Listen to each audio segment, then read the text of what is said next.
Good morning, dear students. How are you all? I hope you all are good, safe, and healthy at home. So, dear students, I am Munish Yadav, PGT Economics from Surya School, Bhiwadi. Today, we are here to discuss about chapter 1 that we have started yesterday, and today we will continue with this chapter. So, yesterday we have started our second book, part B, Indian Economic Development, and we have completed about the units 6, 7 and 8, and how many chapters are included and what are the marks criteria we have yesterday completed. And first chapter, Indian economy on the eve of independence, yesterday we had started, and in this chapter we have completed that colonial exploitation of the Indian economy under British rule. It means Britishers exploit Indian agriculture, they exploit Indian industries, they exploit international trade of Indian economy. Yes. Then after we have studies that features of Indian economy on the eve of independence. It means जब देश आज़ाद हुआ, so what was the condition of Indian economy?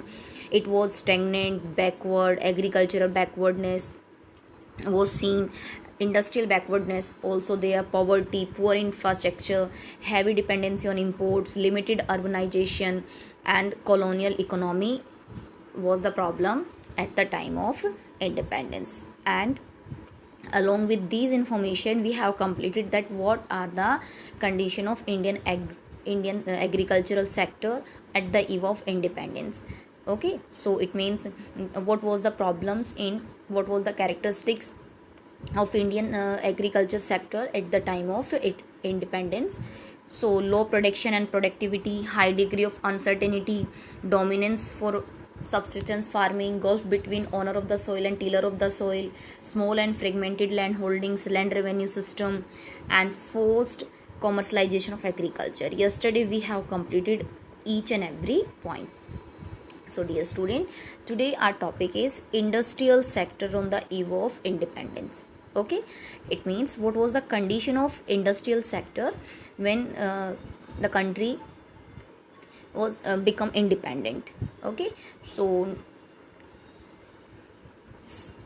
systematic deindustrialization is the term that describe the status of industrial sector. It means industrialization means beta, industrialization means setup of new industries in different part of a country. अलग अलग parts में country के नई नई industries को setup करना industrialisation होता है. And de-industrialization is just opposite. It means to shut down the existing industry. जो इंडस्ट्री पहले से है उन्हें बंद कर देना या कुछ इस तरह की कंडीशन क्रिएट होना कि वो अपने आप बंद हो जाएं. Okay, so this is known as de-industrialization.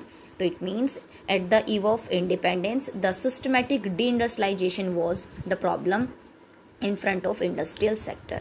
Or the two biggest things were there responsible for these things.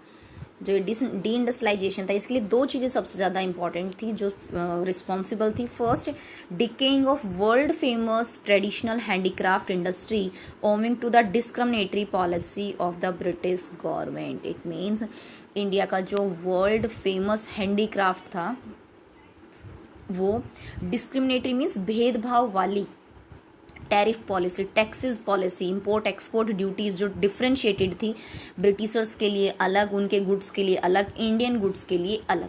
Okay, इस पॉलिसी की वजह से इंडिया का जो वर्ल्ड फेमस हैंडीक्राफ्ट था, जो इंडस्ट्रीज़ थी वो ख़त्म हो गई थी.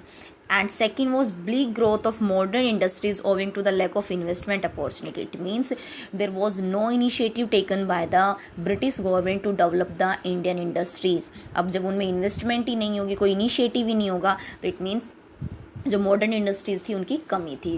So both are the reason behind the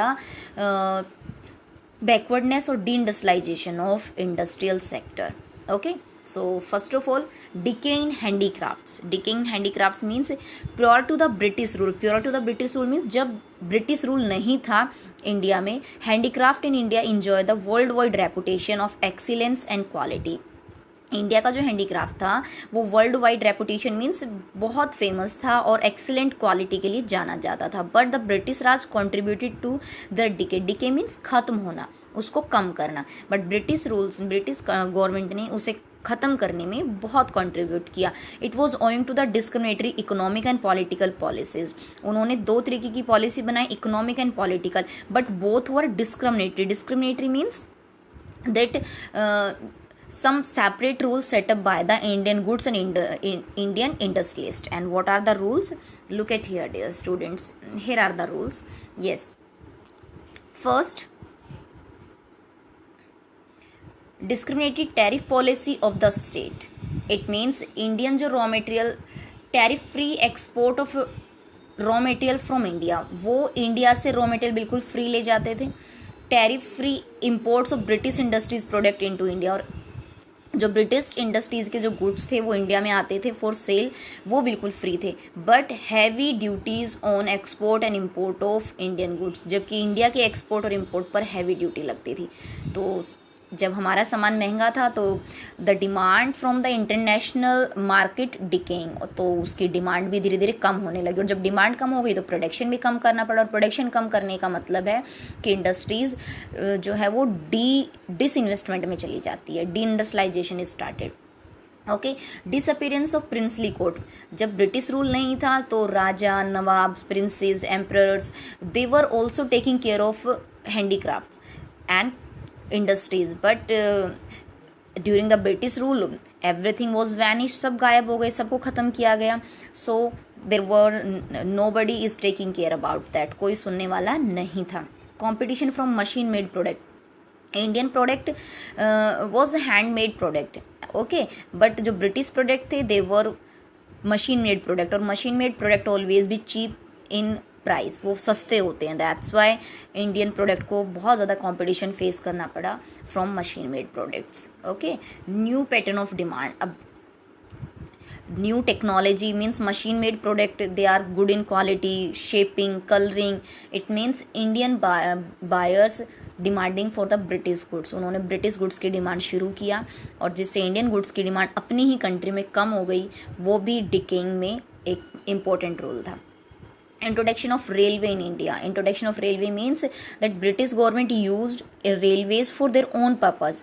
Okay, there was no benefit to Indians and Indian industrialists from the railway to export and import of goods. Britishers अपने लिए रेलवेज़ को यूज़ करते थे, तो उनका सामान बहुत जल्दी very soon reaches to the all over country, पूरी अक्रॉस द कंट्री, पूरी जल्दी मार्केट में पहुंचता था और सेल भी होता था। So it means there are the several reasons behind the decaying of handicraft. Okay, and the second reason is blink growth of modern industries. Blink means बहुत कम, it means no initiative taken by, no investment, no new machines bring by the British government for the Indian industry. So this is the another reason कि modernization की कमी की वजह से, lacking of modernization in industrial sector, also the problem of decaying of Indian industries. Okay, so what we have completed, industrial sector on the eve of independence. It means the condition of industrial sector was very poor because of two reasons. First, decaying of handicraft because of the various reason, and second, blink growth of modern industries. Next, foreign trade under the British rule. It means what was the condition of India's foreign trade. Yes dear students, सिर्फ 2 lines में आपको ये learn रखना है बहुत अच्छे से। prior to the British government, British Raj से पहले India was the exporter of very important goods like precious stone, okay, spices and stone, spices, handicraft things, other things. It means ये वो सारी चीज़ें हैं जिनके लिए इंडिया फेमस था एक्सपोर्ट के लिए।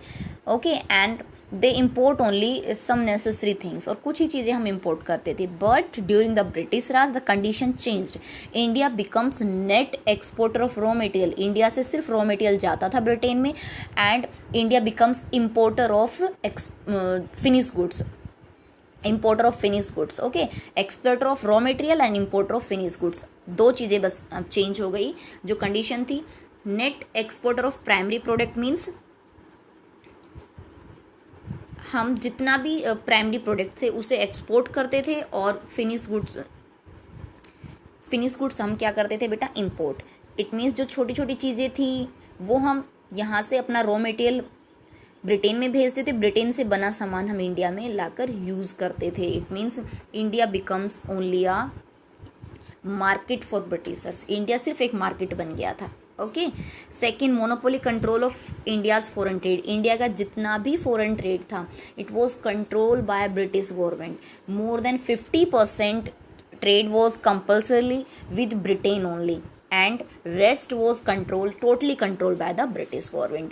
It means जो भी हम एक्सपोर्ट करते थे या इम्पोर्ट करते थे 50% से ज़्यादा हमें ब्रिटेन के साथ ही करना था, और अगर हम किसी अदर कंट्री में भी करते थे तो we have to industrialist has to take permission from the British government. अब ब्रिटिश गवर्नमेंट ही डिसाइड करती थी किस कंट्री के साथ एक्सपोर्ट होगा और किस में इम्पोर्ट होगा। ओके।